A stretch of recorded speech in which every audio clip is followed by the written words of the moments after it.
Ya, Assalamualaikum warahmatullahi wabarakatuh. Salam sejahtera bagi kita semua. Salam Pramuka. Apa kabar keluarga besar Pramuka Jawa Barat? Semoga baik-baik saja semuanya.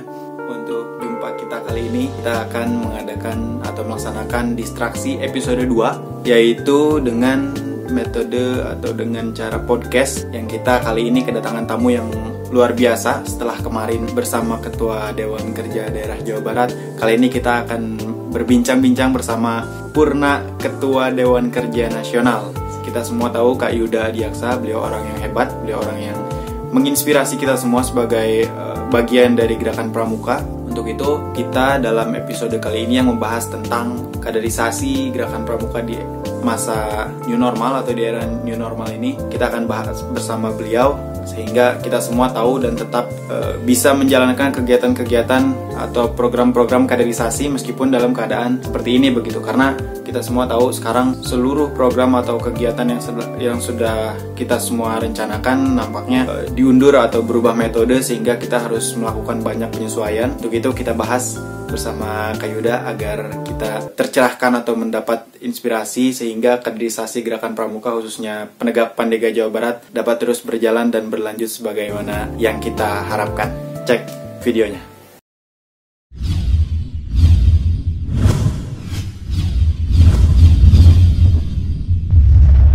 Teman-teman, alhamdulillah kita untuk di episode distraksi yang kedua ini kita kedatangan narasumber yang luar biasa. Beliau ini Purna Ketua Dewan Kerja Nasional. Beliau sangat menginspirasi dan juga tentu kita semua tahu sepak terjangnya di Pramuka ya. Mungkin kami mengira bahwa nanti di podcast kali ini tepatlah kita orang yang tepat begitu untuk membahas mengenai kebetulan yang sekarang yaitu kaderisasi anggota Pramuka di masa pandemi atau masa new normal ini, Kak. Jadi gini Kak, sebenarnya Dewan Kerja Daerah Jabar itu berinisiasi membuat program-program diskusi begitu. Untuk yang episode pertama sendiri sudah terlaksana melalui live Instagram. Kita biasalah membahas tentang Pramuka, membahas tentang kegiatan-kegiatan di new normal ini. Dan untuk yang episode 2 tentang kaderisasi anggota Pramuka ya, penerus Pramuka di masa new normal ini, di masa pandemi yang semua tahu ya nggak memungkinkan lah buat kita mengadakan kegiatan atau mengadakan program kaderisasi maupun program lain yang secara tatap muka. Jadi ada banyak kekhawatiran sebenarnya, salah satunya mengenai kaderisasi yang mungkin bisa dikatakan kurang tersentuh begitu Kak di masa sekarang ini, melihat sosialisasi pun terhenti atau terhambat begitu ya Kak. Nah, jadi kita sebenarnya mau sharing sama Kak Yuda, gimana sih ketika kita menghadapi pandemi ini, menghadapi masa mungkin transisi new normal, ada juga yang sudah new normal ini, gimana caranya ketika kondisi yang tidak memungkinkan untuk bertatap muka, kondisi tidak memungkinkan untuk mengadakan kegiatan, tapi kaderisasi kita tetap berjalan begitu Kak. Kita tidak kehilangan yang namanya penerus, tidak kehilangan namanya suksesor begitu Kak ya. Karena kekhawatirannya sangat besar ini untuk angkatan 2020 ini begitu Kak. Oke, sebelumnya terima kasih ya, udah ya terharu juga sih sebenarnya, udah hampir mau 2 tahun kali ya, mau 3 tahun kali ini udah jadi Purna. Tapi alhamdulillah masih tetap terus berkarya juga gitu ya. Iya, masih. Maksudnya malah kalau saya malah kembali, sebenarnya kemarin pas masih DKN tuh sembari juga gitu, sembari ngembangkan komunitas. Oh, iya. Artinya kalau sekarang udah full time lagi. Fokus ke sana ini juga, termasuk hari ini juga kita sembari juga lagi kebetulan komunitasku kemarin ulang tahun tanggal 22 Juli. Kita bikin festival ya, B3 Fest namanya, berdaya berkarya bermakna gitu, menghadirkan tokoh-tokoh ya, sama Zoominar gitu ya. Zoominar, kemudian nanti ada kuisnya, kemudian ada juga award gitu ya, awarding yang buat nanti para komunitas-komunitas yang udah ngebantuin kita. Nah, kalau bicara tentang kondisi sekarang memang yang pasti ya teman-teman semua, kita semua kaget lah ya, nggak ada yang tahu tiba-tiba muncul seperti ini dan semua negara tuh kaget semua. Tapi memang akhirnya tantangan buat kita gitu ya, tantangan buat kita apalagi yang anak muda untuk bisa adaptasi gitu. Nah, kalau dari sisi kondisi memang sekarang sih udah tidak terjebak lagi ya haram atau halalnya kegiatan online gitu. Artinya semua tuh jadi kegiatan online gitu. Malah kalau kita konteksnya ke Pramuka, sekarang sudah mulai nih ada KMD online gitu. Udah APD, udah ada apa, artinya artinya kita sudah adaptasi gitu. Jadi udah tidak lagi dipermasalahkan antara ini bisa nggak sih online gitu, bisa nggak sih offline, online doang atau apa. Nah akhirnya kita adaptasi gitu. Nah kalau bicara tentang kaderisasi, memang bagi saya sih sebenarnya ini tantangan sih ya, tantangan banget buat kita yang dulu di Pramuka kebiasaannya kaderisasinya itu kan lewat kegiatan offline ya, kegiatan misalnya persiapan kegiatan daerah, persiapan kegiatan nasional gitu, itu ininya apa, cara kita kaderisasinya gitu. Kemudian bertemu gitu. Nah sekarang malah nggak ada gitu, malah nggak ada sama sekali, malah kita ibaratnya nih kayak cuma lewat online semuanya. Tapi ya kalau konteksnya ke situ sebenarnya kalau saya sempat diskusi yang mungkin sebelum ini saya sempat diskusi, malah ini jadi momentum untuk 3 bidang lainnya, utamanya untuk Dewan Kerja ya.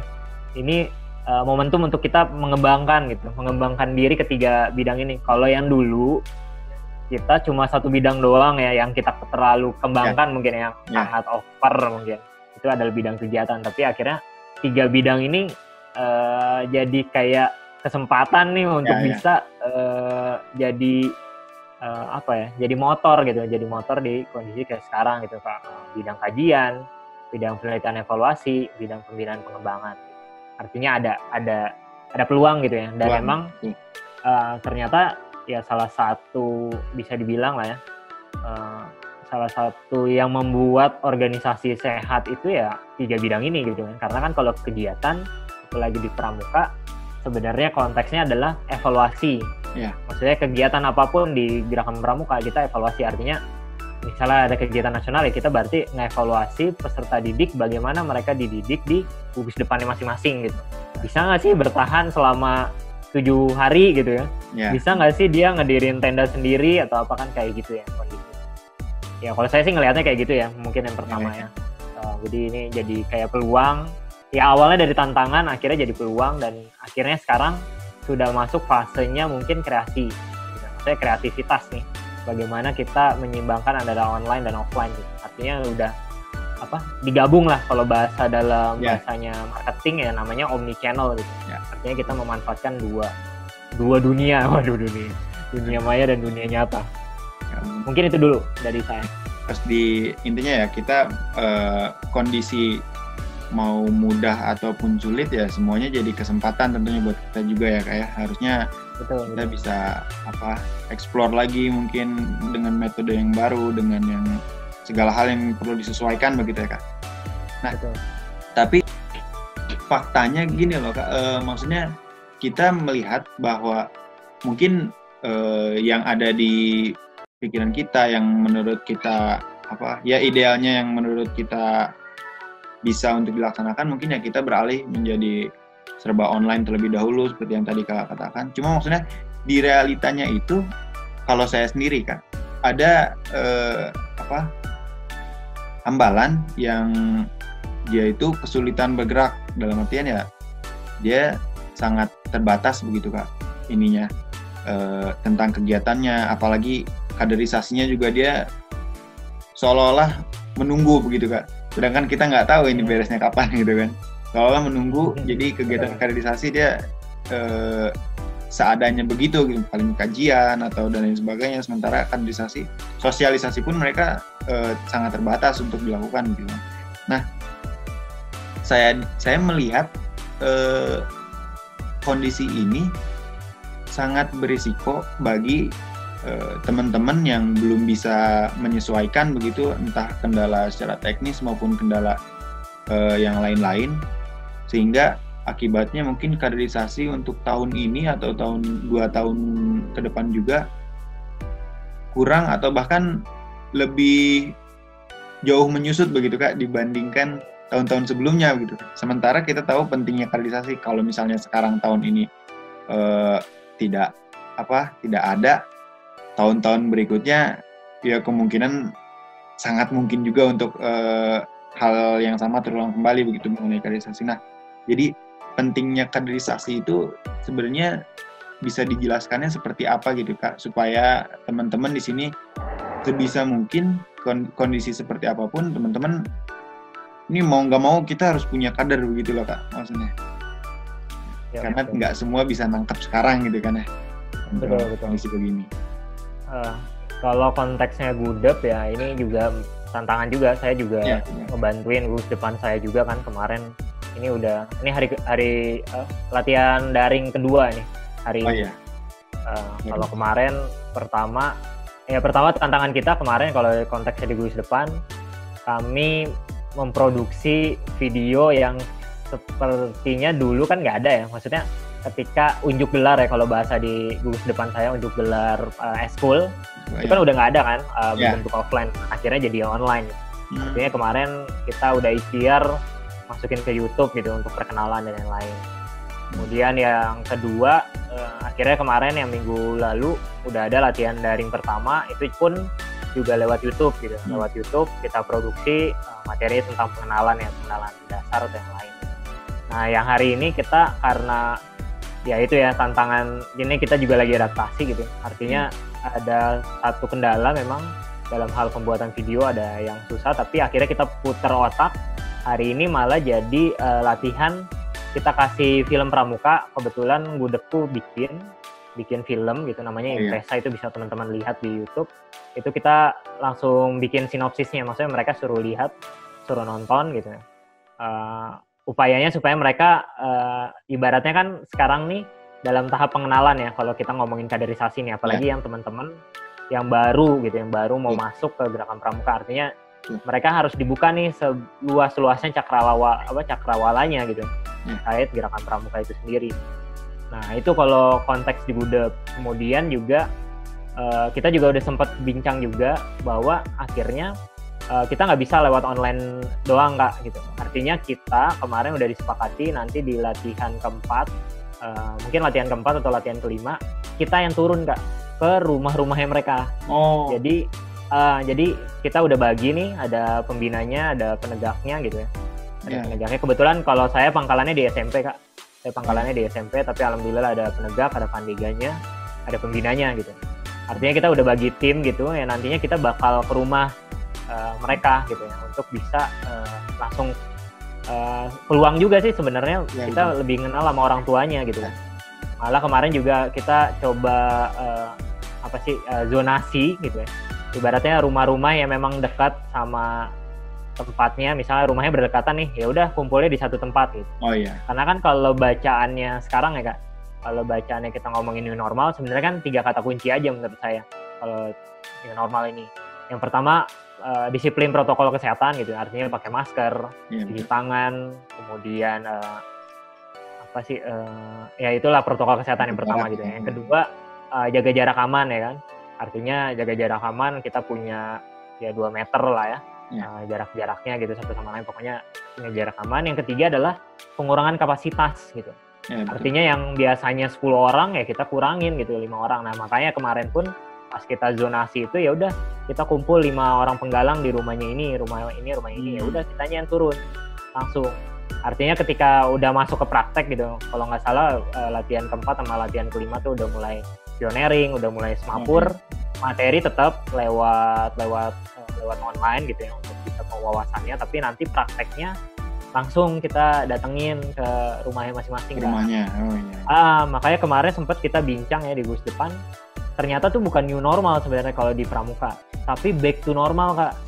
Artinya kalau dulu ya pembina-pembina kita tuh kenapa sangat legend banget ya, maksudnya sangat dekat sama orang tua, dikenal orang-orang karena memang ya ke rumah gitu ya, ke rumah bisa tahu orang tuanya. Malah orang tuanya kalau ada kendala atau apa bilangnya ke pembina gitu. Itu yang saya dapatkan. Itu kan ke pembina gitu. Itu yang saya dapat diskusi dari situ. Nah, mungkin ya itu sebagian ya yang akhirnya kita coba inovasikan gitu, karena nggak bisa memang Kak, nggak bisa semuanya online gitu, karena kita ada praktek-prakteknya lah ya, kecuali yang lain-lain gitu. Kalau kita konteksnya ke Gugus Depan, artinya ya udah kitanya yang akan jemput bola gitu. Artinya gitu. Jadi menurut saya juga pas kemarin kita diskusi sama sekolah atau yang lain, ya udah pokoknya izinkan kita untuk bisa turun langsung. Karena kalau ngumpulin bapak ibu akan ketakutan, orang tua pun akan ada kekhawatiran gitu. artinya ya kita yang turun yang memang kita protokol kesehatan dan lain-lain. Gitu Kak, kira-kira saya langsung prakteknya ya, karena emang ini kita lagi sama-sama adaptasi ya, di bus depan saya adaptasi mana-mana gitu. Jadi mungkin nggak tahu juga ya di tempat lain, tapi minimal itu tergambar lah. Kalau kita nggak bisa ngumpulin orang, ya udah kita yang datengin orangnya. Kan simpelnya gitu aja ya pola pikirnya. Nah, mungkin itu lah. Buat teman-teman yang mungkin nanti nonton tayangan ini kan mungkin dengernya atau ya kayak, wih, sebegitunya gitu kan, lagi kondisi ini pun sangat benar-benar dikejar. Artinya emang sepenting itu ya, emang akarnya itu dari kaderisasi dan memang semuanya nggak bisa terputus, nggak boleh terputus begitu ya Kak. Betul, sangat penting. Tapi untuk permasalahan saat ini ya mungkin dari yang tadi disampaikan mungkin sudah sepatutnya sih bisa menggambarkan dan bisa diadaptasi juga lah oleh teman-teman yang lain ya, harapannya begitu Kak. Terus juga dari permasalahan-permasalahan yang sekarang mungkin kami juga ngelihat bahwa pergerakannya Kak Yuda ini luar biasa ya, sentuhannya sangat intens, sangat perhatian begitu ya Kak untuk adik-adik didikannya. Tapi menurut pengalaman Kakak sendiri atau mungkin dari pembina atau yang lain, mungkin permasalahan-permasalahan di kaderisasi selain yang sekarang karena new normal ini yang perlu kita perhatikan lebih sensitif itu kira-kira yang seperti apa begitu Kak? Khususnya ditambah lagi kondisi kayak begini begitu Kak? Betul. Iya, kalau kita bicara kaderisasi memang ya ini mungkin ada dua ya, di GUS depan maupun kita nih yang buat teman-teman DKD Jabar atau Dewan Kerja lain yang kalau kita bicara di GUS depan, salah satu hal yang sering lupa ya, yang kita pun agak sering miss juga gitu, maksudnya sebagai pembantu pembina pada saat itu dan sekarang gitu ya. Adalah peer to peer apa ya namanya, teman sejawat Kak. Artinya memang harus ada mentoring ya, memang kadang-kadang ya kalau misalnya kita nih yang usianya mungkin terpaut jauh banget gitu, artinya itu agak susah. Makanya namanya mentoring atau apa sih namanya, kakak asuh atau apalah bahasanya, itu masing-masing GUS depan punya lah ya. Artinya itu sangat-sangat penting banget, karena mereka lah yang akan menjadi perpanjangan tangan kita gitu. Karena kita kan nggak bisa ya, misalnya pembina cuma ada 3 atau 4 gitu kan, kita nggak bisa hampir sekarang apalagi eskul wajib pada 300 orang gitu kan, nggak bisa juga gitu. Artinya emang kita harus melahirkan perpanjangan tangan kita yang bisa kita dekatin gitu. Itu yang pertama. Kemudian yang kedua, selayaknya orang baru ya, kita coba memposisikan sebagai anak baru yang memang perlu tempat nyaman, tempat aman gitu ya. Artinya kita pun juga harus proaktif gitu. Maksudnya kita yang harus bertanya sebenarnya kepada adik-adik kita gitu. Misalnya ada kendala apa yang bisa dibantu, yang simple-simple kayak gitu.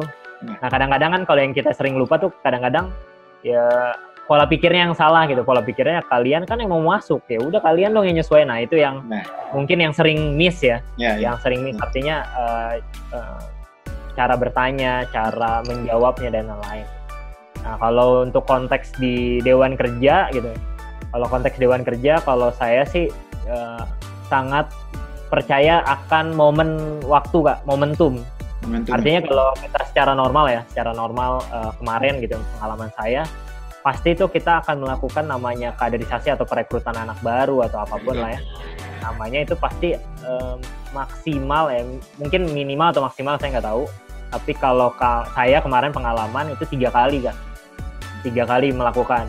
Ya artinya tahun kedua, ya kan? Tahun kedua, kemudian di tahun kedua itu akan muncul di tahun ke-4 atau tahun ketiga gitu. Itu rekrutmen kedua, kemudian di tahun terakhir gitu. Maksudnya tahun-tahun yang tahun kelima gitu. Karena kalau pola pikirnya misalnya yang squad ya, anggaplah squad yang pertama nih, batch 1 gitu ya. Squad yang pertama itu akan menjawab, kalau kemarin di Dewan Kerja Nasional akan menjawab tantangan di patokannya di PW nasional dan peransaka nasional. Itu squad pertama ya. Nah, habis itu kan pada ya biasa lah ya, kita bakal ada yang sibuk, yang kuliah, yang bekerja atau yang lain tuh banyak banget itu. Artinya langsung tuh momentum saat itu udah adain rekrutmen gitu untuk bisa mempersiapkan Raimuna Nasional biasanya kalau saya. Jadi Raimuna Nasional di batch kedua. Jadi karena Raimuna Nasional itu perlu banyak kekuatan, kemudian juga perlu juga banyak pemetaan baru dan lain-lain. Nah, itu butuh juga kaderisasi mungkin. Kayak contoh saya pas kemarin Raimuna Nasional 2017 ya. Akhirnya karena kondisinya di Jakarta, saya orang Jakarta tapi saya udah mungkin pada saat itu sudah termasuk angkatan yang udah agak jadul gitu. Artinya saya harus perlu rekrut orang yang lagi fresh pada saat itu yang ibaratnya memimpin lah pada saat itu. Nah, akhirnya pada saat itu saya salah satunya ngerekrut ketua DKC Jakarta Barat untuk Kak Fauzi gitu.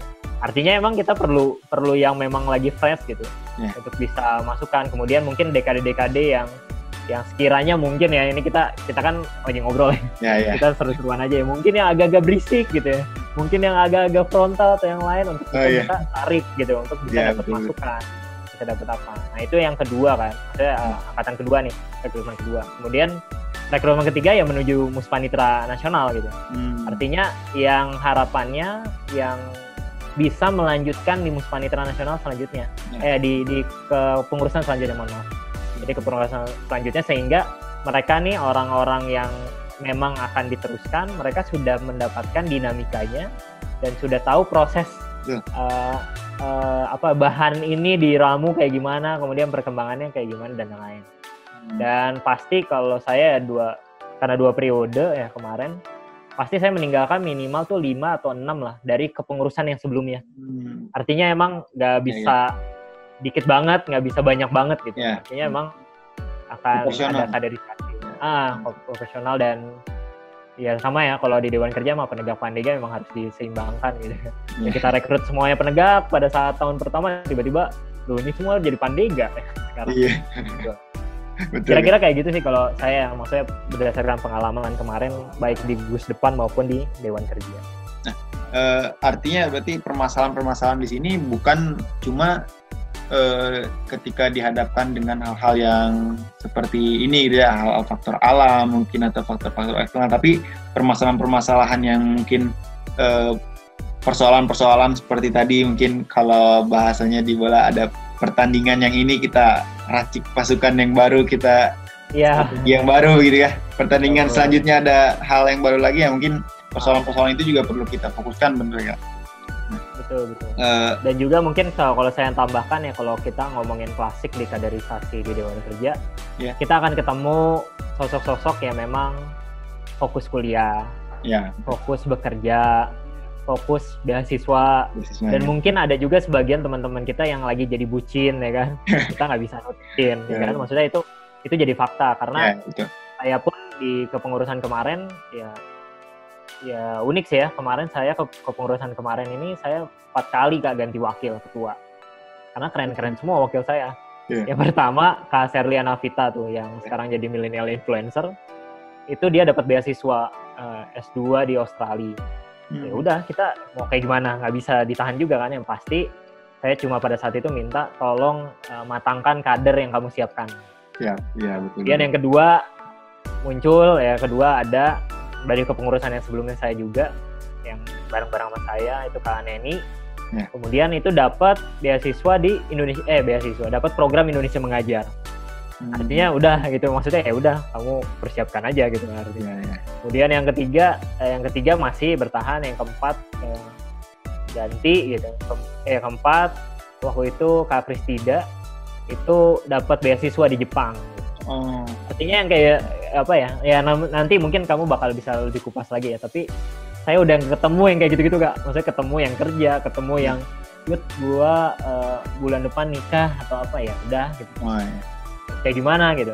Dan juga yang saya percaya mulai dari periode kemarin itu adalah kontribusi itu tidak dinilai dari kehadiran Kak, maksudnya kehadiran fisik ya, karena kadang-kadang kehadiran fisik itu ya ternyata nggak ada kerjanya juga nggak ada kontribusinya. Maksudnya dengan kondisi kayak sekarang mending kita langsung ngomongin tentang posisi gitu, mana posisi penyerang, mana posisi yang di tengah, yang middle feeder gitu kan, mana yang S-back, mana yang jadi kiper. Nah itu kan harus kita rapihkan supaya nggak terjebak sama bahasa saya sibuk atau apa-apa gitu. Itu yang pertama tuh. Yang kedua proporsional. Yang kedua adalah yang saya kemarin dapat pembelajaran adalah kalau ada kegiatan jangan diserbu semua. Ngerti gak? Maksudnya besok nih ada KPDK misalnya, KPDK nasional, ya udah semuanya jadi panitia. Nah, menurut saya itu salah satu pertimbangan yang kurang tepat menurut saya, karena kita semua kan sama ya, kuliah, kita sama kerja gitu. Jangan sampai gara-gara kita libur semua ya pada saat itu, akhirnya di akhir masa bakti nggak ada orang. Iya. Nah, itu yang akhirnya kemarin minimal kalau saya kemarin 3 orang lah untuk jadi PIC, maksudnya yang satu yang agak lebih tua, kemudian yang 2 muda gitu, ya udah pasang-pasangin. Karena ternyata ada efeknya juga Kak, kalau terlalu banyak, kita kan satu atap lah ibaratnya, satu Dewan Kerja Nasional gitu. Artinya pola pikir kita selevel gitu. Artinya kita punya konsep masing-masing gitu. Nah, tapi kalau kita cuma kayak ibaratnya kegiatan-kegiatan yang nggak utama ya, maksudnya yang tidak ada di yang bukan amanah Muspanitra ya. Itu usahakan ya cuma sedikit-sedikit aja gitu, 3 gitu. Artinya ketika pengambilan keputusan atau apa, ya udah mereka ganjil, mereka yang menyampaikan. Itu sih yang saya dapat pembelajaran, dan banyak juga yang masih menerapkan ya besok juta-juti semuanya ya harus jadi panitia. Udah. Itu tanda-tanda udah. Tanda-tanda. Kira-kira gitu. Silakan. Jadi, maksimal di sini bukan sekedar maksimal mengenai kuantitas, bukan maksimal mengenai fisik, kehadiran dan tampang mungkin ya, tapi hal-hal lain seperti kontribusi di luar kehadiran, terus juga mungkin ada sumbang pikiran di luar kehadiran pun sangat menentukan dan sangat penting gitu ya. Nah, itu jadi hal yang krusial lah begitu ya Kak untuk keberlangsungannya dan kaderisasinya juga. Nah, tapi untuk mengenai kaderisasi yang tadi Kakak cerita bahwa Kakak punya strategi sedemikian yang udah dipikirkan dengan luar biasa sehingga dilaksanakan yang namanya ada batch 1 mempersiapkan ini, langsung pertandingan selanjutnya oleh tim yang seperti ini begitu. Nah, betul. Untuk anjuran atau ada standar tersendiri nggak sih Kak dari kuartir atau mungkin dari Kakak sendiri yang punya pemikiran mengenai kaderisasi ini, standarnya atau anjurannya itu mekanismenya, terus juga penggantian durasinya, waktunya dan kondisinya itu seperti apa kira-kira yang ideal gitu, khususnya di masa pandemi ini tentunya. Iya, kalau kita bicara saat ini memang pasti ya komunikasi lah ya, karena kita badan kelengkapan ya kalau kita ke kuartir gitu. Artinya kita memang harus terbuka banget gitu. Maksudnya untuk ngobrolin yang besok mungkin pada saat itu ya saya ya sebagai ketua yang membicarakan nih Kak, si A, si B, si C cuma sampai masa baktinya ini, si D, si E ini sampai ini, gimana ya caranya gitu. Artinya itu yang memang kita perlu kasih tahu gitu supaya pemahamannya sama gitu. Nah, kalau dari sisi aturan main mah ya sama aja ya, pakai nota gitu ya. Artinya ada nota, ada SK dan lain-lain gitu. Tapi yang perlu sebenarnya dikomunikasikan sejak awal adalah ke teman-teman kita yang jadi konstituen kita gitu. Artinya kayak Dewan Kerja Daerah gitu. Kalau saya Dewan Kerja Nasional, Dewan Kerja Daerahnya yang kita udah mention gitu. Maksudnya udah kasih tahu, udah mulai mungkin kita pun udah harus peka sama orang-orang yang wah ini potensial, bisa nggak ya ngebantuin atau yang lain gitu. Karena sekedar informasi aja ya Kak, karena kan kalau di tingkat nasional artinya kekuatan lokal itu penting banget ya. Maksudnya ketika misalnya kemarin Raimuna Nasional di Jakarta, artinya emang kita mau nggak mau, suka nggak suka, harus banyak orang Jakarta ya, memang bukan banyak jumlah ya, tapi emang orang-orang yang potensial gitu. Maksudnya orang-orang yang punya dampak, punya kekuasaan di situ. Nah, pada saat itu juga dulu yang DKN pas Raimuna Nasional di Jogja ya akhirnya merekrut juga orang yang Jogja juga di sana gitu. Artinya hal-hal yang kayak gitu tuh yang perlu emang dikomunikasikan gitu kan. Artinya emang apa ya, ibaratnya kalau saya yang membahasakan, kadang-kadang kita tuh perlu memang namanya pendekatan yang memang bukan hanya struktural ya, tapi ya udah kita emang emosional gitu. Artinya nanti yang akan terbantu ya emosional itu yang ternyata gitu, bukan struktural yang pakai surat atau yang lain, tapi karena lu temen gue yut gitu, artinya gue bantuin atau apa. Nah itu bahasa-bahasa yang kayak gitu tuh yang akhirnya teman-teman bakal dapatkan setelah teman-teman ikhtiar panjang gitu. Karena pada saat itu juga manuvernya kayak gitu ya, manuver yang saya lakukan akhirnya ya udah saya sangat terbuka buat teman-teman tingkat ranting, tingkat lulus depan atau apa yang utamanya kegiatan-kegiatan nasional yang ada di situ. Karena kan kita nggak bisa juga kayak ibaratnya naturalisasi orang luar jadiin orang situ kan. Ya, karena banyak pos yang dikeluarkan. Kira-kira gitu sih.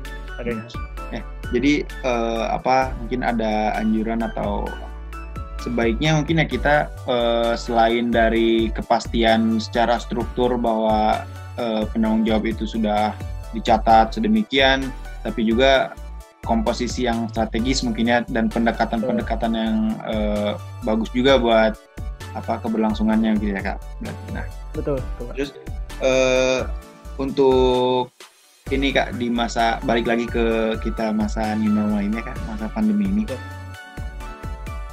ada nggak sih Kak kira-kira bentuk penyesuaian atau namanya bentuk aturan mungkin ya yang Kakak tahu tentang peraturan-peraturan yang berkaitan dengan kaderisasi dan lain sebagainya yang kira-kira bisa istilahnya bisa disesuaikan begitu dalam bentuk kelonggaran atau dalam bentuk adaptasi yang lainnya untuk dilaksanakan begitu. Karena mungkin ada beberapa yang mengeluhkan bahwa ketika kondisi normal pun menyesuaikan atau menyamakan dengan aturan itu sudah cukup berat usahanya gitu, apalagi di masa seperti ini begitu Kak, sangat berat untuk kita menyelaraskan dengan aturan-aturan atau regulasi yang ada terkait kaderisasi begitu Pak. Iya, kalau kita bicara kaderisasi kan juga bicara tentang jalannya organisasi ya pastinya. Kalau yang saya lihat Pak, yang pelonggaran yang udah terjadi nih, yang udah dari tingkat Kuarnas, kemudian udah mulai ke tingkat daerah, cabang dan lain, artinya yang dulunya mungkin sangat asing ya kegiatan online itu, akhirnya sekarang udah jadi biasa gitu. Artinya kemarin pun udah ditunjukkan ada rakerda online gitu, kemudian ada sitparda online, kemudian ada juga KMD, KML, malah ada KPD juga gitu. Artinya pelonggaran yang terjadi tuh kayak gitu, artinya kita emang menyesuaikan ya dengan kondisi sekarang. Sisanya kalau dari sisi kegiatan atau yang lain-lain nih emang kita masih ibaratnya memang kita lagi nganalisis ya. Maksudnya ya kita sama-sama tahu lah ya, kita kan organisasi memang membantu atau mendukung program pemerintah gitu. Artinya jangan sampai, saya juga paham ya, mungkin pimpinan-pimpinan kuartir gitu yang ada juga melihat-lihat nih kondisinya, takut kalau nanti kelewatan langkahnya malah akan jadi kayak ibaratnya kayak ada satu pasar tiba-tiba ketemu nih ada yang COVID gitu kan, langsung ditutup ya kan pada saat itu. Artinya itu yang memang saya lihat juga menjadi kekhawatiran atau menjadi sebuah pertimbangan gitu. Kemudian mungkin yang kedua juga, ini mungkin belum berbentuk kebijakan tapi udah jadi kayak diskusi, karena memang agak berat kalau kita ngomongin secara nasional ya Kak. Apalagi dengan kondisi kayak sekarang, kebijakan daerah kan masing-masing beda-beda ya. Artinya untuk pembinaan secara nasional dengan misalnya mau kegiatan, mau pelatihan selain yang online ya, itu akan menjadi sebuah tantangan sendiri, karena kan kita pasti komunikasi sama pemerintah ya. Dan kita pasti akan minta dukungan pemerintah. Maksudnya jangan sampai gara-gara itu malah kita merenggangkan hubungan kita sama pemerintah. Artinya kalau yang cocok menurut saya memang kalau kegiatan sekarang tuh kegiatan yang berbasis ranting, ranting sama cabang kayaknya. Kalau untuk tingkat daerah juga mungkin kebijakan masing-masing kabupaten kota kan beda-beda juga ya. Artinya memang yang tadi saya pernah sempat bilang kan, ini sebenarnya kayak bukan new normal sebenarnya, ini back to normal ya memang. Tombak pembinaan kita kan di cabang, ranting sama gugus depan gitu. Artinya kita emang kembali gitu. Mudah-mudahan kita gitu, termasuk kita pun bisa menyeimbangkan kebijakan-kebijakan yang nanti kita buat. Mungkin akan jadi kitanya bakal lebih kayak support, lebih banyak turun gitu ya, lebih banyak turun ke lapangan support gitu, daripada kita yang manggil atau kira-kira kayak gitu sih kalau saya ya gambaran. Tapi kalau ngomongin pelonggaran yang tadi, kebijakan-kebijakan kaderisasi udah yang tadi rakerda, sitparda, KMD, KPD, dan mungkin ada juga sempat cabang saya bikin KPDK online gitu. Artinya udah ayolah sesuaikan gitu. menyesuaikan ya. Artinya justru tidak melulu tentang suatu hal yang mungkin orang bilang kualitasnya berkurang kalau online, justru nggak melulu begitu ya Kak. Kita bisa jadikan ini sebagai kesempatan buat justru meningkatkan kualitas kaderisasi begitu ya Kak, dengan program-program yang baru dan seperti tadi back to normal yang seperti yang dulu kalau pramuka itu kaderisasinya sangat diseriuskan, sangat disentuh sedemikian rupa begitu ya Kak ya. Betul. Nah, betul banget. Terus juga kalau mengenai kaderisasi ini, terutama di masa sekarang ini, teman-teman di manapun, teman-teman penegak pandega khususnya, itu mungkin sekarang sangat mengkhawatirkan Kak, sangat memikirkan tentang kuantitas yang juga sangat penting ya Kak di pramuka ini. Kuantitas dari angkatan atau dari kader-kader mereka, kondisinya tahun ini seperti ini bisa jadi mengancam begitu Kak, mengancam kuantitas, mengancam jumlah begitu ya. Nah, kira-kira menurut Kakak ini pengaruh kuantitas ini yang akan kemungkinan terganggu ini pengaruhnya sebesar apa di masa-masa kedepannya nanti, sekalipun itu sudah normal nanti mungkin ya. Dan kira-kira cara menghadapinya gimana ya, cara mengatasinya masalah-masalah kuantitas yang emang terganggu ini begitu. Siap. Iya, kalau bicara kuantitas ya pasti memang akan dampak ya, bakal dampak banget gitu. Apalagi buat teman-teman kita atau buat kita mungkin yang termasuk kita juga yang tidak biasa melihat perubahan gitu. Artinya perubahan itu bukan dikeluhkan, tapi akhirnya memang harus diterima, diadaptasi, kemudian baru dikreasikan gitu. Artinya kalau yang buat yang teman-teman kita yang kayak pramuka nggak enak nih, nggak ada kemahnya atau apa, memang udah susah gitu. Artinya pun nanti kalau ada kemah pun mungkin ada pengurangan kapasitas sama yang tadi 3 kata kunci new normal gitu. Protokol kesehatan, jaga jarak aman, sama pengurangan kapasitas gitu. Artinya emang itu yang bakal terjadi dampaknya gitu kalau kita ngomongin kuantitas. Tapi kalau kita bicara tentang peluang ya Kak, menurut saya ada peluang sebenarnya yang bisa kita maksimalkan adalah kita akan bisa dapatkan postur sebuah keanggotaan atau organisasi atau jumlah yang memang efisien banget ya. Artinya kakak-kakak mungkin lihat mungkin kakak juga merasakan misalnya di Kuarda atau di Kuarcap atau yang lain-lain ya.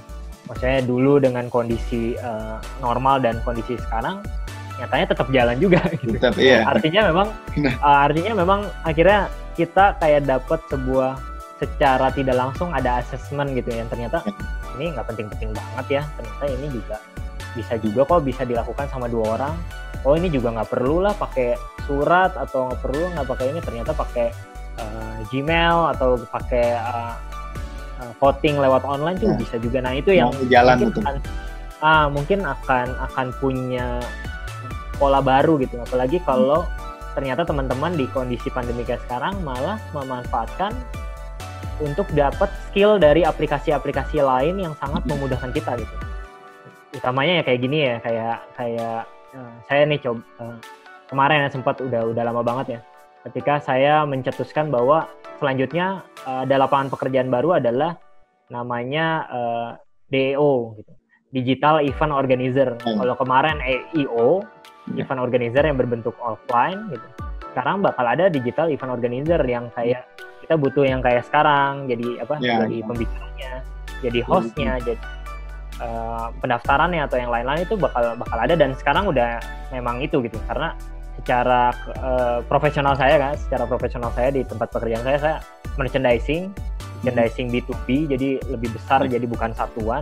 Lebih besar saya melihat fenomena-fenomena virtual konser, fenomena virtual run tuh udah ada juga, tapi udah mereka masing-masing dengan aplikasi yang ada gitu. Artinya akan ada shifting yang kayak gitu. Kalau saya sih melihatnya kayak gitu. Kemudian kalau dengan kondisi kayak sekarang, kalau mungkin ya teman-teman yang dengar atau teman-teman yang lain yang kenal saya tipe orang yang cari peluang Kak. Maksudnya dengan kondisi kayak sekarang malah yang saya akhirnya implementasinya nggak di pramuka ya.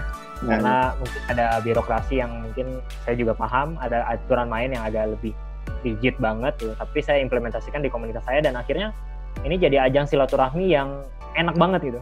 Saya bisa menghadirkan CEO, bisa menghadirkan founder yang tanpa biaya, cuma bilang ya pro bono, minta bantuan atau apa, ya udah kita bisa dapat ilmunya dan lain. Nah mungkin kalau saya daripada kita sibuk dengan kuantitas kita nih nanti menurun atau apa, lebih baik ya kita yang pertama penguatan skill kita ya, pengembangan kapasitas kita. Yang kedua pengembangan jejaring kita gitu. Artinya itu yang saat ini yang harus dimanfaatkan sama kita semua gitu.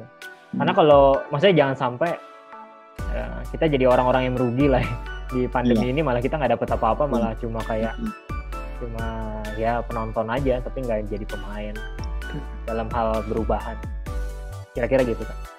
Nah, tentang perubahan kuantitas dan lain sebagainya, mungkin ya memang kita juga nggak bisa pungkiri kuantitas suatu hal yang penting juga begitu ya. Tapi mungkin kita bisa tarik kesimpulan bahwa ya seberapa pentingnya kuantitas, mungkin kita juga bisa memperhatikan hal lain yang lebih esensial mungkinnya, dari mulai kualitas juga. Tadi seperti dikatakan kita bisa cari peluang dan lain sebagainya, karena sebenarnya sih pertanyaan ini muncul gitu Kak dari teman-teman yang sangat khawatir begitu Kak, programnya tidak berjalan, kaderisasinya juga terancam berhenti begitu Kak karena tidak ada kegiatan dan pelantikan dan lain sebagainya. Belum lagi sebelum masa ini pun mungkin Kakak udah tahu ya Kak tentang di sosial media rame-rame itu pramuka ada video-video pramuka yang lagi kegiatannya ngapain, kelihatannya merusak citra pramuka begitu Kak ya.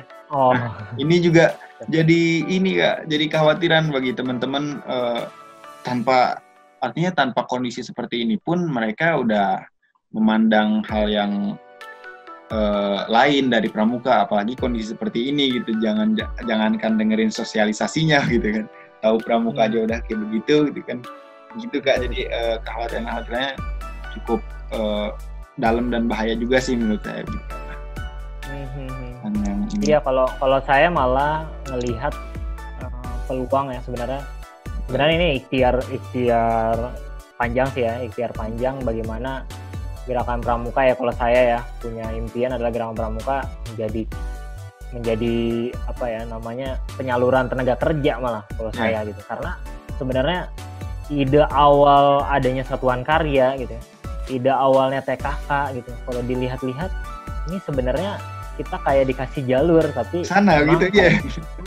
Pada saat itu mungkin baru sampai tingkat motivasi sama apresiasi, tapi belum sampai tingkat kompetensi. Nah mungkin ya kalau saya nih kayak kemarin ya kita brainstorming nih sama teman-teman Gudep gitu di bus depan, kayaknya kita bisa ngambil peluang deh Kak gitu. Maksudnya kita bisa ngambil peluang kalau yang lain misalnya Paskibra, PMR, kemudian yang lain-lain masih minta ibaratnya ya skupnya ya kayak gitu ya, skupnya ada gitu. Tapi kalau pramuka ini luas banget gitu. Artinya ini kita bisa malah ngupas hal lain ya, misalnya kayak kemarin saya sempat inisiasi sendiri ya Kak. Ada nama programnya kan Ningrum, Learning Forum namanya. Nah itu saya buat ada tagar namanya dari pramuka menjadi gitu. Karena pada saat itu saya berpikir di kondisi pandemi awal-awal ini kayaknya harus dinaikkan cita-citanya atau melihat ternyata dari pramuka bisa jadi kayak gini loh. Nah langkah-langkahnya apa yang kita lakukan gitu. Artinya kalau saya kemarin ngomong ya di bus depan, ini sebenarnya kesempatan kita menunjukkan Kak perbedaan kita eskul kita pramuka sama yang lain. Misalnya salah satu cetusan saya adalah kita bisa ngadirin pramuka-pramuka luar negeri gitu. Maksudnya yang lain nggak, mungkin agak susah gitu. Tapi kalau kita mah gampang aja kan, tinggal kita lewat sosial media atau apa kita bisa hadirkan. Nah itu bisa jadi nilai plus. Kemudian kita bisa hadirkan juga yang tadi ya dari pramuka menjadi, misalnya dari Saka Bayangkara ada polisi yang memang dulunya pramuka, kita bisa hadirin.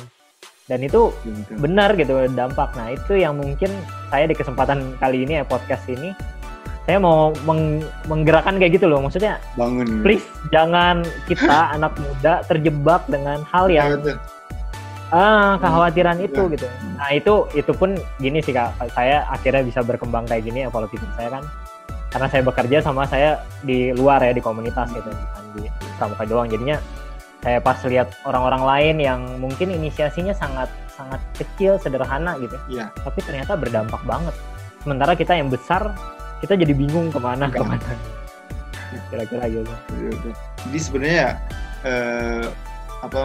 untuk mendengar pandangan-pandangan yang demikian sebenarnya jauh dari sebelum pandangan itu muncul atau sebelum stereotip yang masyarakat hadirkan terhadap pramuka, kita sendiri udah punya jawabannya sebenarnya, udah punya sanggahannya bahwa pramuka ini sebenarnya kita jaringnya luar biasa di mana-mana begitu kan. Kita juga bukannya nggak cuma sekedar pramuka aja gitu kan. Nah, jadi mungkin teman-teman di sini bisa perhatikan bahwa kaderisasi memang sangat menjadi hal yang sensitif, apalagi kondisi yang sekarang. Tapi dari podcast yang udah teman-teman tonton ini bisa menarik kesimpulan bahwa ya dengan kaderisasi yang menyesuaikan, dengan kaderisasi yang lebih kreatif, yang lebih intens dengan cara yang baru, itu malah justru bisa menghasilkan potensi yang luar biasa dibandingkan mungkin ketika kita kondisi normal. Ada yang malah karena normal jadi mungkin leha-leha, atau karena normal jadi ya semuanya berjalan lancar jadi ngegampangin begitu ya kayak. Jadi sebenarnya kondisi begini bisa jadi potensi begitu ya. Nah, betul. Mungkin untuk teman-teman yang punya kendala, yang punya permasalahan dan lain sebagainya, buat teman-teman yang memang lagi bingung juga untuk permasalahan kaderisasi ini jalannya seperti apa, mungkin Kak ada tips atau ada kata-kata yang membangun begitu, ada ajakan yang membangun, yang memotivasi buat teman-teman biar oke lah, ini kondisi nggak ada apa-apanya lah dibanding semangat kita mungkin begitu Kak. Iya, benar banget. Jadi bentar, saya buka contekan ya. Jadi ada saya baru dapat ya dari pola pikir kita melihat namanya inovasi ya. Namanya inovasi itu ada namanya teori Scamper Kak namanya. SCAMPR, Scamper. Nah, di Scamper itu S-nya itu adalah substitute. Artinya ada kita kalau kita ngomongin inovasi bisa digantikan pakai apa ya gitu. Pola pikirnya kayak gitu. Bisa misalnya yang bentuknya misalnya dulu bahan sitparda gitu lewatnya cetakan gitu. Bisa nggak ya lewat digital gitu. Nah, artinya kan ada substitusi yang terjadi. Kemudian C-nya itu adalah combine. Artinya ada nggak sih yang bisa kita gabungkan gitu. Artinya misal nih kayak yang saya lakukan sendiri ya, maksudnya di inisiasi saya sendiri pada saat itu adalah bisa nggak sih lewat Zoom meeting kayak gini atau lewat Zoom webinar ini atau lewat podcast kita combine sama kuis, kita combine sama kompetisi, kita combine atau apa yang gitu. Karena saya juga melihat teman-teman DKD Jabar kemarin kan lewat virtual Ramadan ya kemarin ya. Itu kan udah menggunakan combine gitu, artinya yang oke, kita nggak bisa berarti kita combine-kan aja gitu hal itu yang terjadi. Kemudian A-nya itu adapt gitu, adapt artinya kita adaptasi ya yang ada gitu, jadi nggak menyesuaikan. Kemudian M-nya itu dari Scamper itu adalah modify, artinya hal yang misalnya saya juga kemarin ya dapat ide gitu ya, ketika misalnya kegiatan online kayak gini atau Zoom webinar atau apapun bentuknya, ternyata yang dikasih itu ada dua Kak. Yang dikasih yang pertama e-booknya, artinya presentasinya, yang kedua ada video playbacknya untuk bisa ngerti gitu, atau audionya. Nah itu yang kita modify, yang kalau dulu mungkin ya pas kita bikin KPDK, kita bikin LPK, kita cuma ngasih kayak ininya doang gitu ya, maksudnya bahannya doang. Kita nggak kasih video playbacknya atau sound rekamannya atau yang lain, dan itu ternyata berharga banget gitu. Iya, karena kadang-kadang kan lupa ya. Kemudian P-nya itu Scamper itu put to the other use, artinya coba alihkan kegunaan sebuah produk jasa untuk tujuan lain gitu. Nah itu misalnya kalau ini dicontohkan ya, kita lagi virtual background nih, lagi virtual kayak gini kan kita butuh namanya green screen ya sebenarnya. Jadi ada belakangnya gitu. Ya udah, yang dulu mungkin kita nggak ngelihat karton hijau itu penting atau enggak, ternyata sekarang penting banget gitu. Yeah. Kita bisa rapi dan lain-lain. Betul.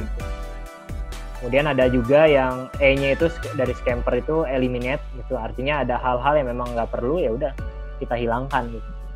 Dan yang terakhir adalah reverse gitu atau rearrange, eksplorasi berbagai kemungkinan untuk mengatur ulang atau mengembalikan proses gitu. Betul. Nah itu yang itu saya dapatkan juga dari dunia profesional ya Kak. Maksudnya ketika inovasi kayak sekarang gitu, yang kita lakukan kayaknya nggak cuma ngeluhin deh gitu. Coba pakai teori ini gitu, pakai teori scamper ini sehingga nanti teman-teman bisa tahu inovasi apa yang teman-teman bisa lakukan. Karena kondisi kayak gini kan semuanya kena gitu.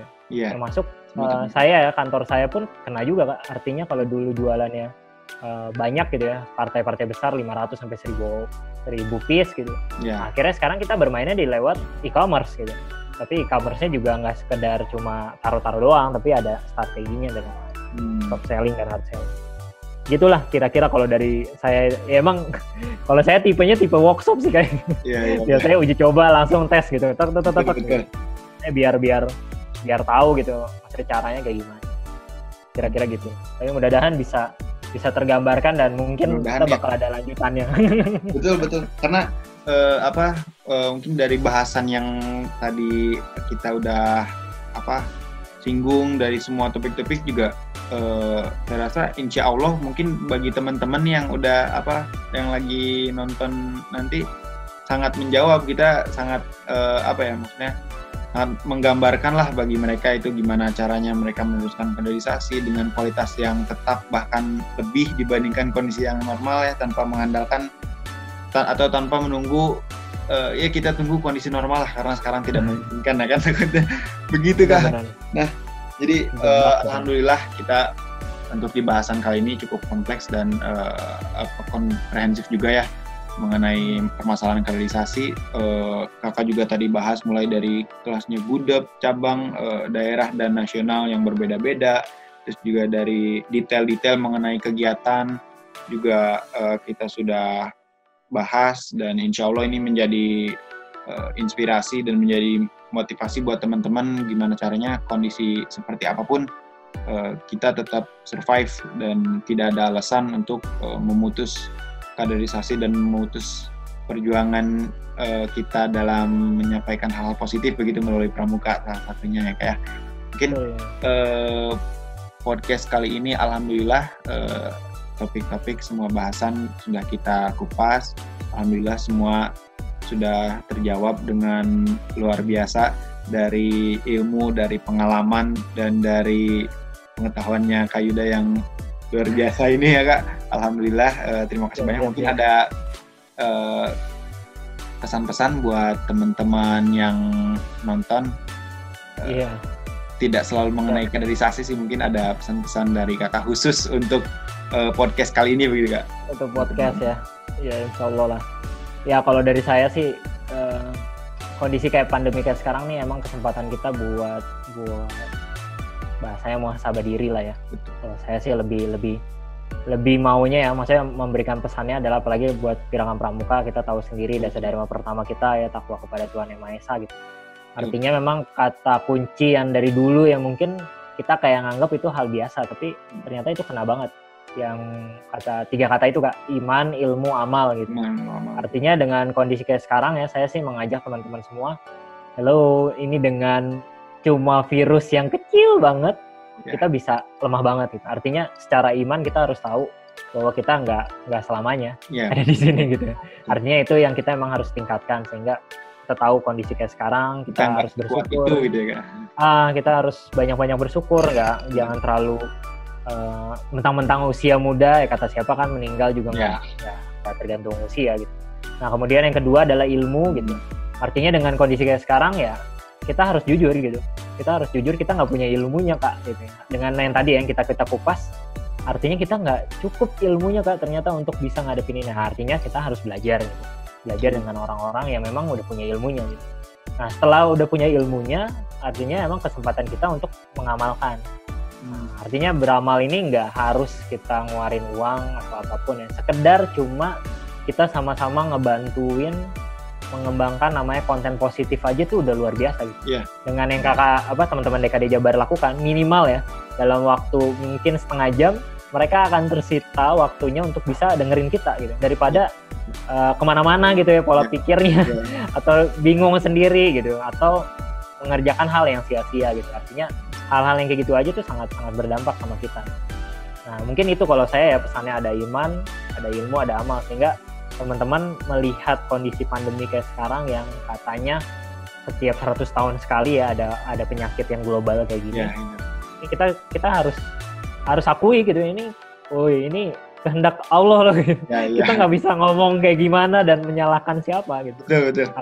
Ya, itu yang saya mau ngajak ya, karena beberapa webinar atau Zoom webinar atau podcast yang lain, apalagi konteksnya pramuka, kadang-kadang kita terjebak sama hal-hal yang teknis gitu, hal-hal yang duniawi yang lain-lain, tapi kita nggak ngelihat ini kayak gimana nih ke depan gitu. Malah kemarin kan sempat pola pikirnya malah yang harus diterapkan sama kita tuh, meskipun kita sehat ya, tapi harus ada di mindset kita adalah kita nih orang yang udah terkena misalnya corona gitu.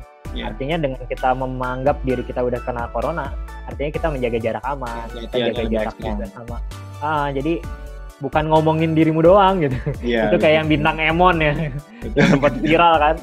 Ini bukan ngomongin dirimu doang, ini ngomongin warga, ngomongin apa. Apalagi kemarin ada yang viral tuh, dalam sehari satu rumah ya keluarganya meninggal.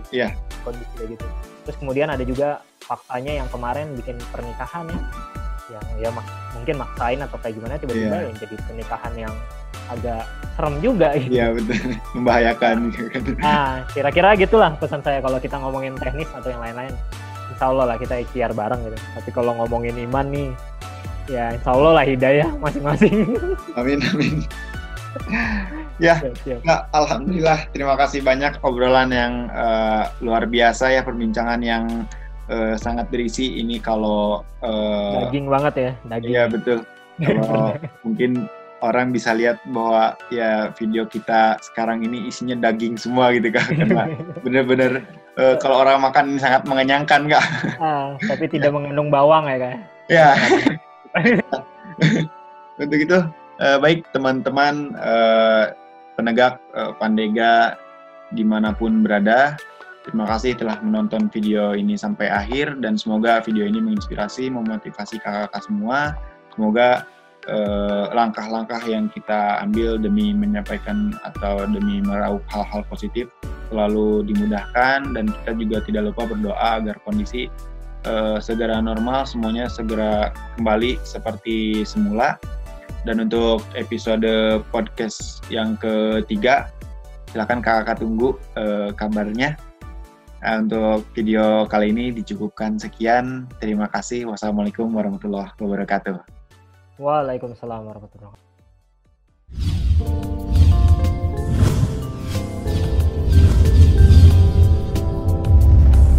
Ya, selesai sudah pembahasan kita mengenai kaderisasi Gerakan Pramuka di masa pandemi, masa new normal. Semoga kita semua dapat tercerahkan dan memiliki pemikiran inovatif yang dapat melancarkan semua rencana-rencana yang sudah kita pikirkan agar kaderisasi Gerakan Pramuka tetap berjalan meskipun dalam keadaan yang mungkin kurang memungkinkan untuk kita melaksanakan kaderisasi, tapi kita tetap harus mampu melewatinya tanpa ada hal yang kurang sedikit pun dalam hasilnya.